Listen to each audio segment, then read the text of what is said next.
one of the questions I got for my last Q&A was whether I would ever do any medieval world building on this channel. I thought that my answer was no, but then I changed my mind. Pseudo-medieval settings are very common in fantasy, but if you have ever made the mistake of thinking about them a bit too hard, you will have realized how little sense they make, because it's usually a world that's completely different from ours, and on a planet with a different arrangement of continents, the entire course of evolution will be different. The only way out of this is to make the presence of humans and all the familiar plants and animals be the result of divine intervention, or alien intervention, or future human intervention. But even then, the cultures of this hypothetical planet would not be a simplified copy of late medieval England. They would be just as different as the Aztecs were different from the early modern Spanish.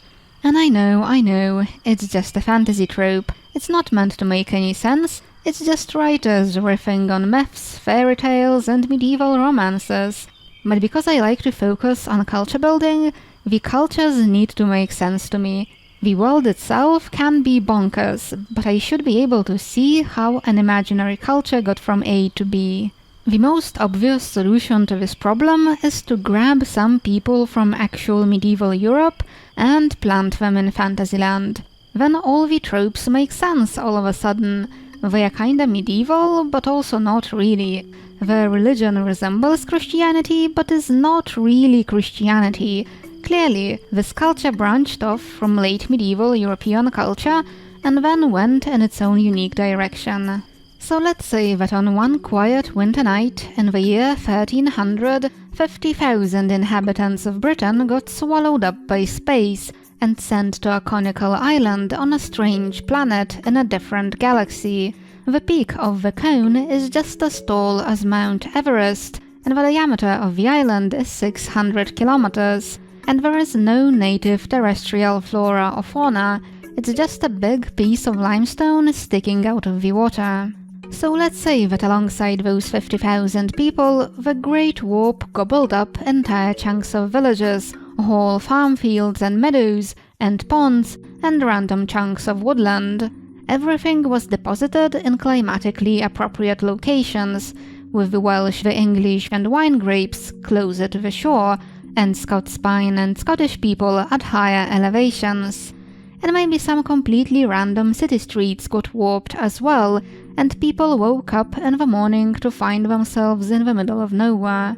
But the warp event did not like foreign rocks, so while some small rocks did get through, concentrated collections of them did not. So no castles, no manors, no stone churches, no monasteries, and none of their inhabitants.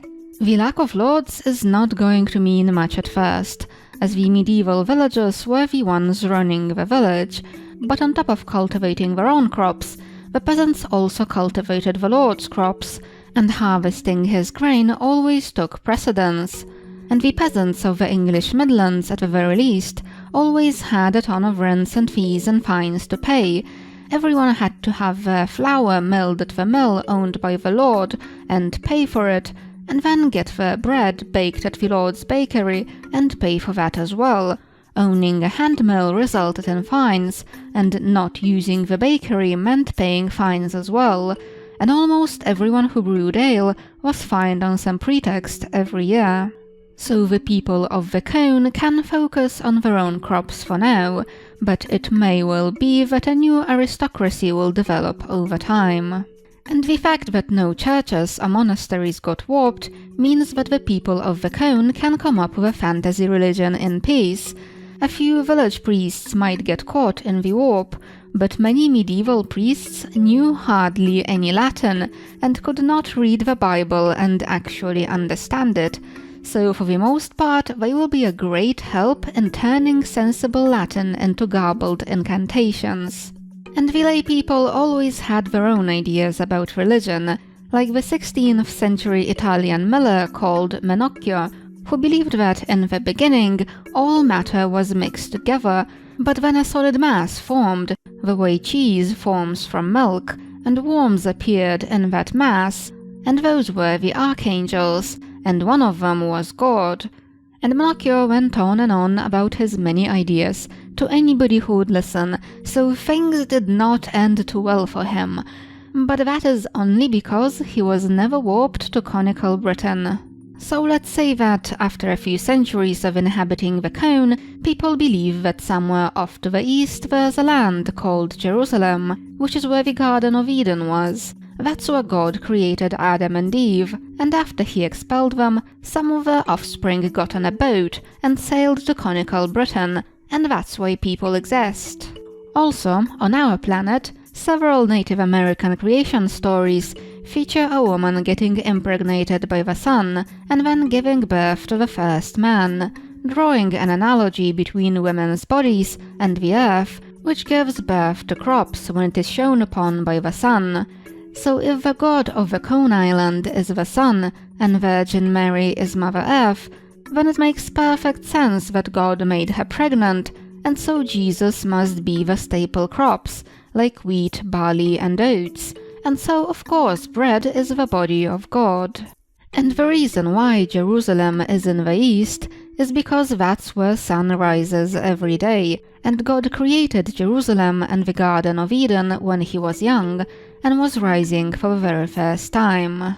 But leaving religion aside, over in the actual Britain, the Welsh mountains are tall enough to create a rain shadow, so the conical Britain, with a peak of almost 9 kilometers, definitely has a dry climate on the eastern half of the island. The west is even more rainy than the Welsh mountains, and has seen much more water erosion, which is very relevant on an island made of limestone, as it's going to be a karst landscape, with gorges, stone forests, disappearing rivers, and extensive cave systems. It's all very fantasy. You could even hallucinate a dwarf down here. But what about elves? Maybe a hominid species from an alternate universe got warped to an island that lies to the southeast of conical Britain, and so the humans are neighbors with a sort of an elf, though people would definitely call that island France, and the inhabitants Frenchmen. Finally, the warp event also changed people's sense of aesthetics. They got deposited in this strange eroded landscape, and they decided to counter it with straight lines and 90-degree angles, so now everyone is very checkered and striped. And over in the real world, at some point, the women of Western Europe stopped wearing veils and started wearing cool hats, and then they lost the hats. But I'm a fan of veils. They are very romantic, very fantasy. So over in the conical Britain, once an aristocracy forms again, and the upper-class women need a way to distinguish themselves, they will start veiling more rather than less. So now that I have solved all the problems, y'all can just use this setting whenever you need to write a medieval fantasy novel.